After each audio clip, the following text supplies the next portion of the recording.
Good afternoon, graduating class of 2011, honored guests, family, and friends. It is my pleasure to introduce our guest speaker, Mr. John Harwood, a man of many achievements. Although he was born in Louisville, Kentucky, Mr. Harwood grew up in the Maryland suburbs of Montgomery County. While in high school, he began his journalism career as a copy boy at the Washington Star. After graduating magna cum laude from Duke University in 1978 with majors in history and economics, he joined the St. Petersburg Times in Florida.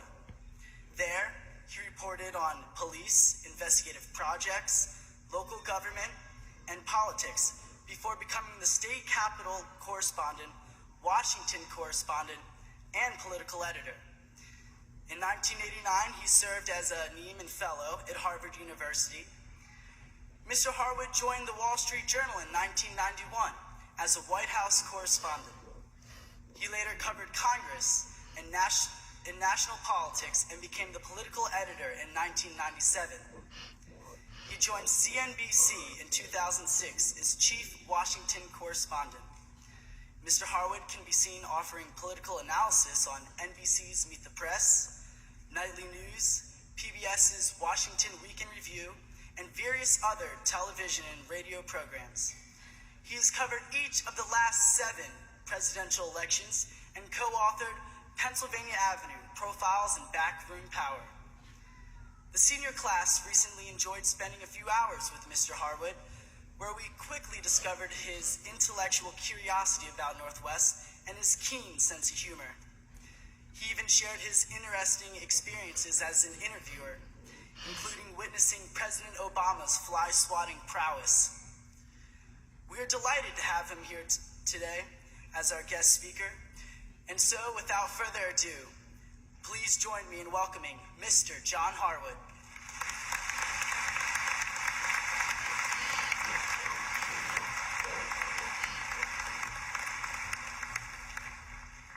Thanks, Adam. And Robin, your voice is beautiful. Thanks to everybody. First of all, let me just say I'm not here to brag about my school, BCC, beating you guys in football this year.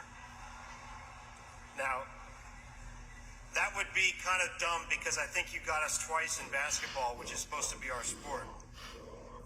Besides, I wouldn't want to needle my old sports teammate and best friend, Tracy Callahan, with whom I spent countless hours playing Charlie Taylor to his Sonny Jurgensen. Graduates, ask your parents who the players I was just talking about were. But yes, these are burgundy and gold on this tie right here. Congrats to Tracy, to his daughter Paige, and to all the members of the 2011 class and their families. Now, this is a pretty humbling honor to speak here for a guy whose best remembered professional act is destined to be sitting next to President Obama while he mashed a fly against his hand during an interview. It was actually quite impressive. A bunch of TV producers have been trying to get that fly out of the room before he did it, but I had absolutely nothing to do with it. Now, let me also say I'm jealous of you guys, of your youth, for this moment of beginning and possibility that you're experiencing today, just as I did 33 years ago. Your generation is incredibly talented, resilient, adaptive, open-minded, and diverse. This community, this state, and this country need those qualities now more than ever. And they especially need them in the field where I make my living, which is journalism. Because our democracy needs quality journalism if we're actually going to tackle our most important problems and not just yell at one another about them on cable TV. I'm talking about preserving the space in our society for the common, civil, national conversation that used to take place through my business, but now so often does not. That conversation's never stayed the same for very long. In the winter of 1776, when the internet was much slower, General George Washington called his men to stand in the snow while officers read Thomas Paine's article, The Crisis, from the Pennsylvania Journal. That was a newspaper in action. Newspapers helped to shape the nation's identity. Now, in the early years, they were as vicious and partisan as anything you could find on the far left or the far right, on the blogosphere or in the media today. But the business matured as our country did. After World War II, a significant piece of the greatest generation came back home, went to college, and helped America comprehend and interpret the challenges we faced as a post-war nation. My dad was part of that generation, and he went into journalism with the Washington Post. On civil rights, newspapers, magazines, and television news moved politicians to act by showing injustice and its consequences. On the war in Vietnam, a key turning point came from the CBS News anchor Walter Cronkite when he said during a newscast that the war was in stalemate. The country respected Cronkite enough that it made a difference. The country was listening.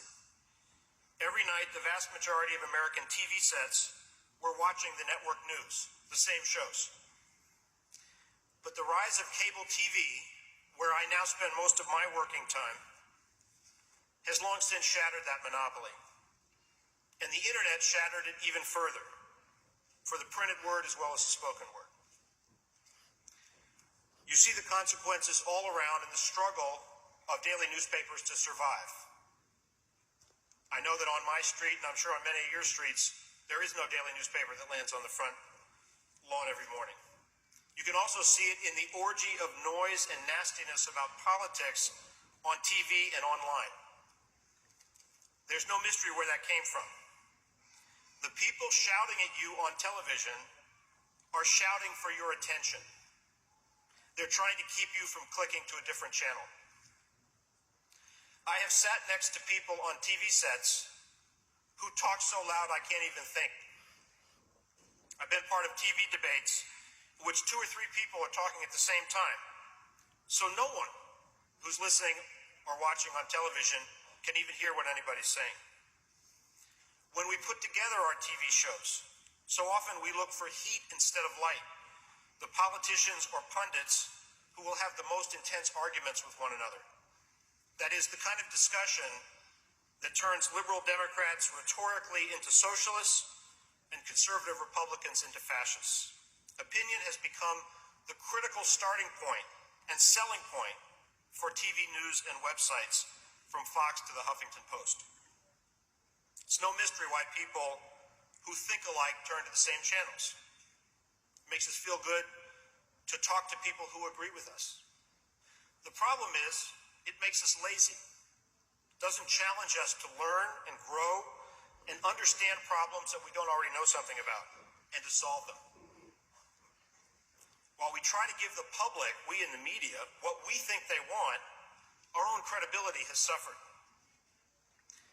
Now, part of what ails the media is our weakness for celebrity and trivia.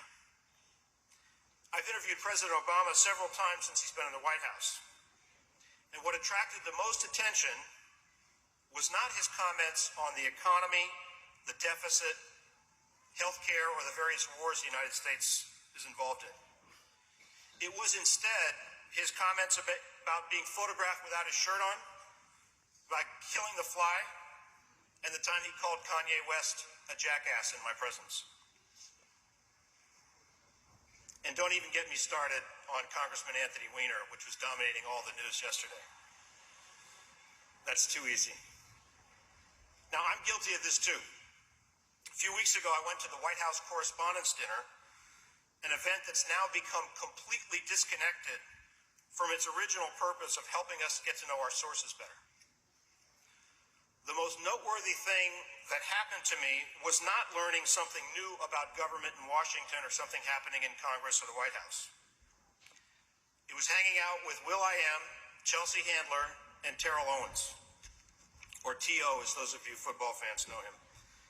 This was actually a funny moment because T.O. came to the NBC pre-party before the Correspondents' Dinner, and he saw that I had a bow tie on that it appeared that I had tied myself. And he said, he didn't know who I was at all, and he said, hey, dude, did you tie that tie yourself? I said, yeah. I said, well, I don't know how to tie mine. Will you tie mine for me? So, life lesson, be prepared to help large celebrities who you run into. Now, Now, it's hardly new for the media in any era to be interested in what's hip or glamorous, but it's not adequate for the problems that my generation hasn't solved and that your generation can't avoid.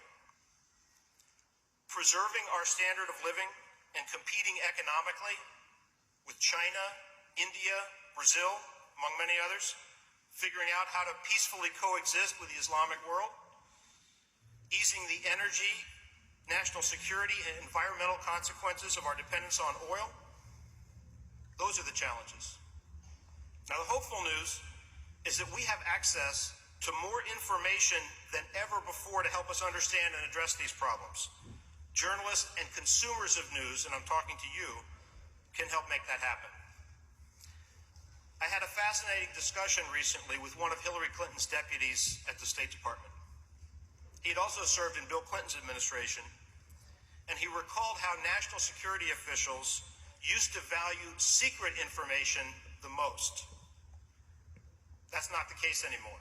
Now, he said, so much information is publicly available to anybody who's looking for it, that's more important than anything that's still secret. The challenge facing government officials isn't to discover new information, it's to understand the information that they already have. That's your challenge too. And you should demand the kind of journalism that helps you meet it. By the kind of publications you read, the kind of shows you watch, the kind of websites you click on. You can make it happen. It's too simple to think of journalism in my lifetime as a story of rise and fall. Rise during my father's generation after World War II, through the 1960s and 70s. The fall during mine, when we spent our time shouting and talking about Congressman Weiner. There are some positive signs. At the first newspaper where I worked, which Adam mentioned, the St. Petersburg Times, they've created a service called PolitiFact that fairly and rigorously matches the rhetoric of politicians to the reality of what they do in office. It's called the Truthometer, and it's become a resource for the entire news industry. The New York Times, where I now write, collaborated with a nonprofit news organization called ProPublica, which is headed by my former boss at the Wall Street Journal. Together, they produced a story for the Times on the agonizing ethical choices facing doctors at a New Orleans hospital during Hurricane Katrina. Who to save and who to move aside to deal with the next patient. That collaboration with PolitiFact won a Pulitzer Prize, and so did the St. Petersburg Times. So good things are happening in journalism. It's not all bad. More of them will happen when the big brains in my business figure out how to make money by distributing information on the internet. Most of it we now give away for free. That doesn't work. It doesn't work for long anyway. Whether it's through advertising or subscriptions, news organizations have to be able to make money from online information or they won't be able to keep gathering it. In other words, there needs to be an app for that. And you're part of the app. Elizabeth Gilbert wrote a best-selling book some of you may have read, Eat, Pray, Love. Julia Roberts starred in the movie. I'd offer you a different suggestion as you prepare to leave here and enter the world. Learn, communicate, understand. It might not produce a movie with Julia Roberts or George Clooney, but maybe if we do all the right things, we can get it into print or on cable. Actually, I'm kind of confident we can do that. Thanks for listening. Congratulations. Best of luck.